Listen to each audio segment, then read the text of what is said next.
Welcome back. I'm going to build on what we just did in our previous video, but here's the law of sines problem that I had done in the previous video.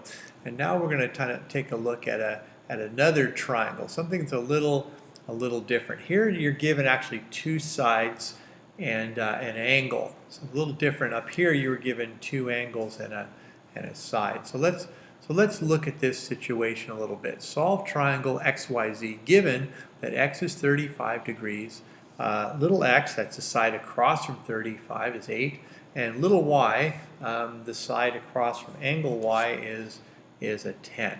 So once again, I always recommend starting with the angle. So I'm going to go ahead and put my point, let's see, x right about here. And let's kind of try and draw that 35-degree angle like I did last time. Okay, so let's see. So I've got that angle from before. So looks like I went about up over to there. I'm just kind of using my previous angle here to kind of get myself lined up. So that was about a 35-degree angle. Pretty close anyway. Okay, so x is 35 degrees. And now it gets a little tricky because across from the 35 I have to put 8 units, and then on one of these other two sides I have to call that 10 units. Again, the 8 has to sit across from the 35. So I'm going to do this, let's see, I'm going to go ahead and try to do this.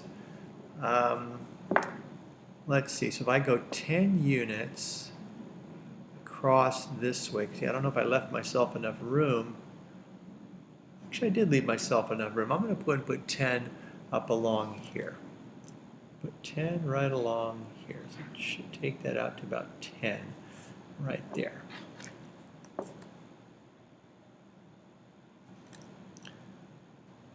Now, where you place the 10, it could be up top, you could have also placed it down below.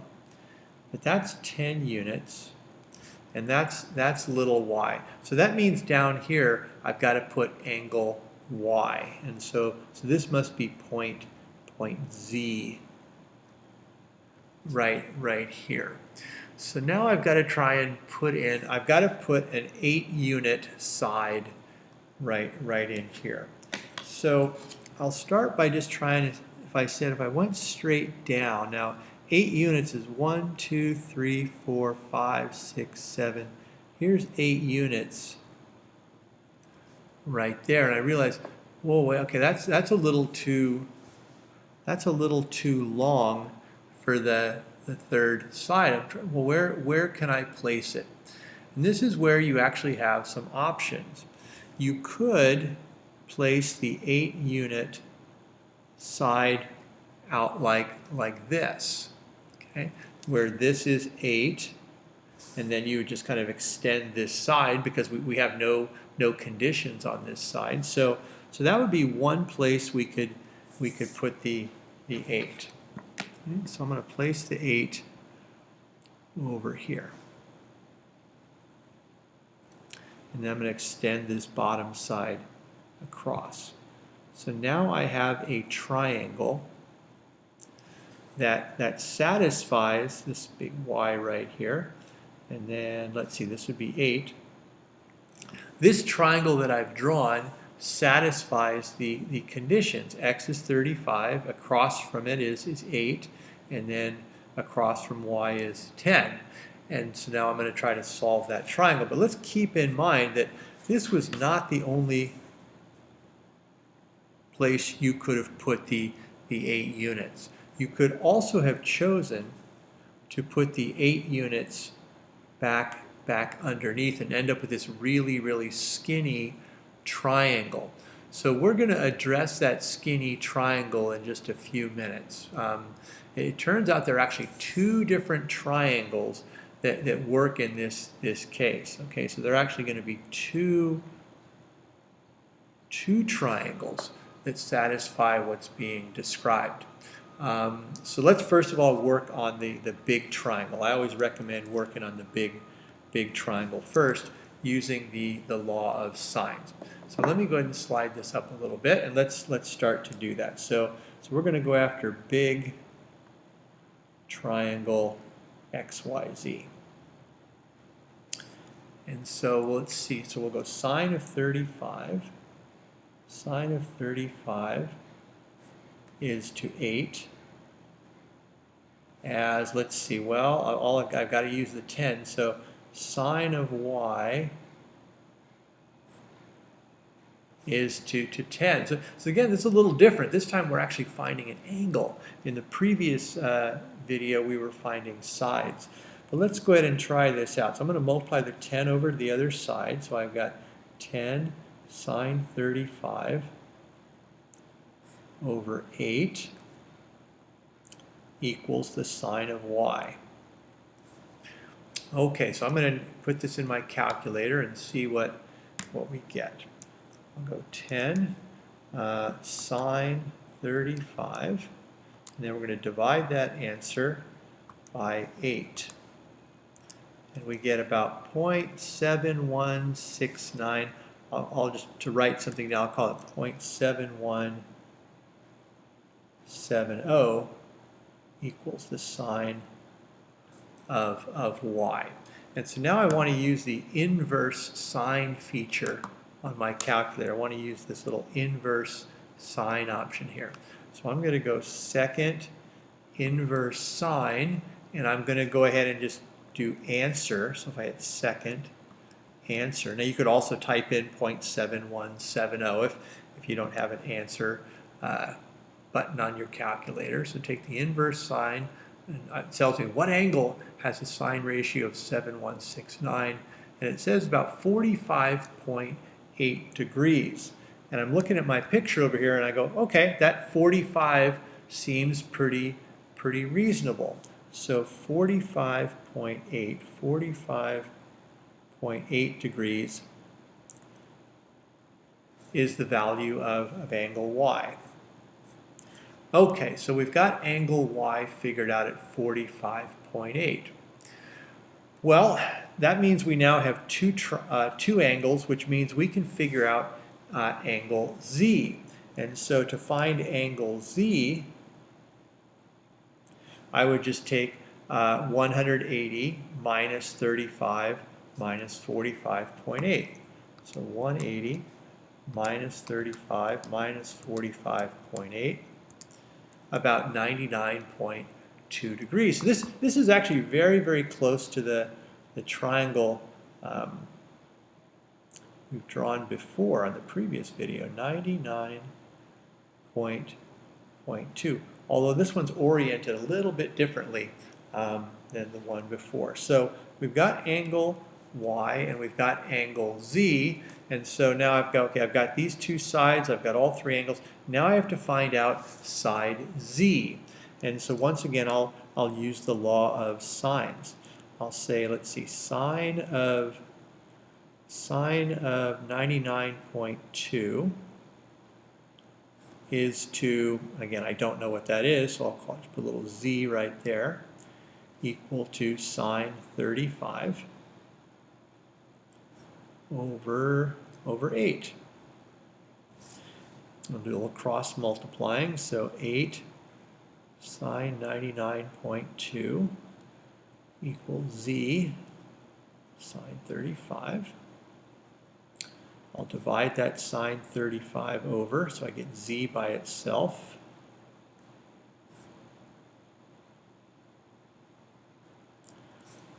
And now I'll calculate it, and let's see what we get. So 8 sine 99.2 divided by the sine of 35. So about 13.7, 13.8. Let's call it 13.8. 13.8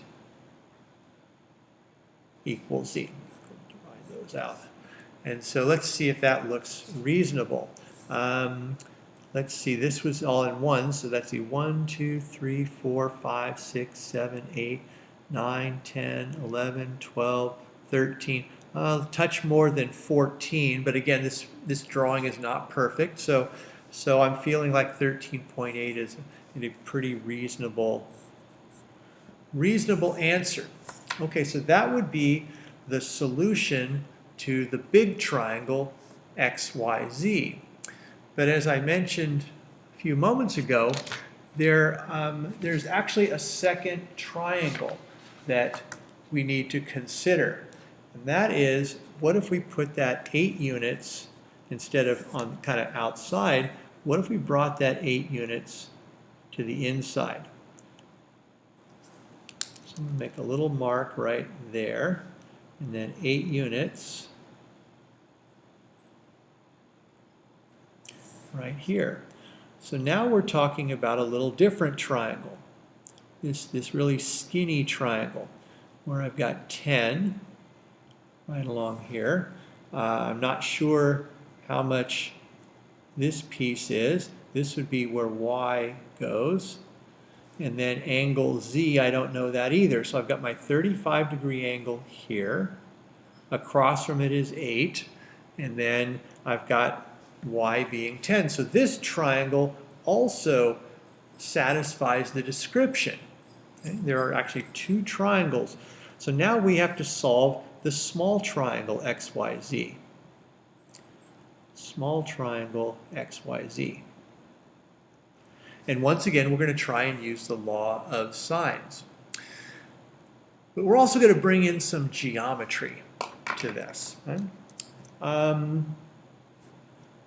We could say, well, let's think about our big triangle.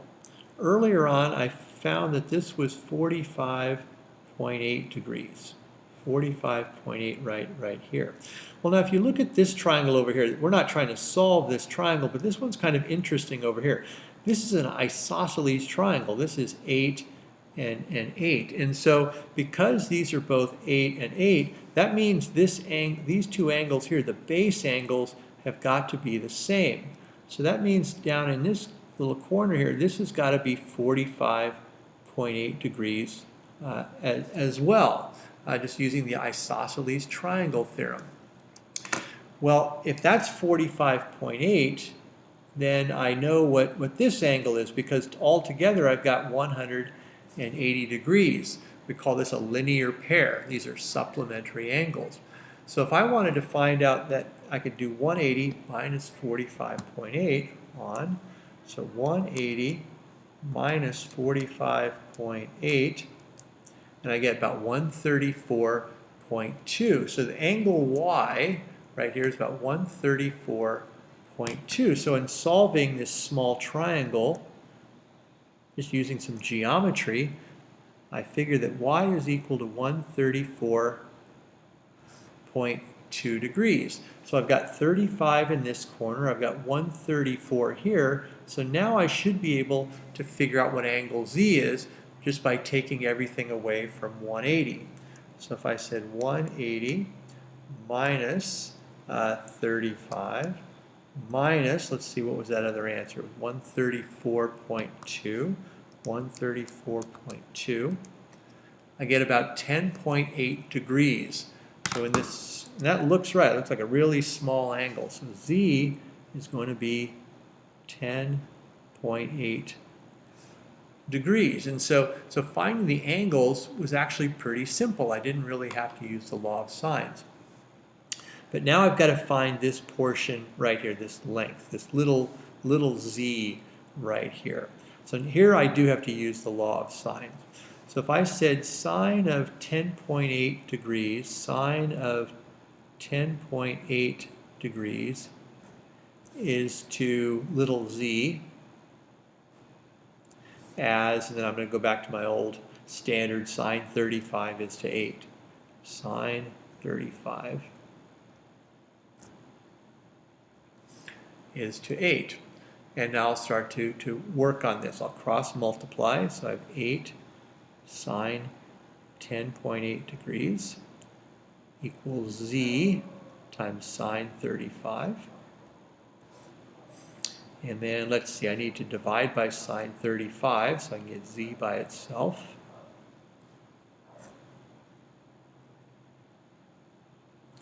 And now I'll calculate, and hopefully I'm expecting a pretty small answer, maybe like 2 point something, or maybe, maybe 3, because again, my picture is not super accurate. Let's do 8 sine 10.8, and then divide that answer by sine 35, and about 2.6. So 2.6 is the approximate length of z. So I've got z figured out, and we've got, and that again looks very, very reasonable. Okay, so here there are actually 2 triangles, and yes, you need to solve them both. Solving a problem means you find all solutions for all situations, and this one happens to have 2 solutions. Now, fortunately, there's only one situation in which you'll have to deal with 2 triangles. So let's kind of look at this and see what you were given. We were given an angle, okay? We were given 2 sides. We were given 2 sides and an angle that was not between them. We call that a non-included angle. So what you've been given here is often called side-side, and an angle that's not between. And we call this the SSA situation. Now, some people like to flip the letters around and go A, well, you can figure out the rest of it. But that one you may have learned in your study of geometry. This one you could not establish congruence, and that's because there's often 2 triangles that satisfy this case. So the SSA case is the one where you always got to be on guard for 2 triangles popping up. Now, it's a solvable problem. You can definitely solve it, but you have to kind of solve 2 triangles. So there's actually quite a bit of work here. But that gives you a little idea of sort of the power of the law of sines, and again, looking at the 2 triangle situation. So hopefully this is of some help. Thanks for watching.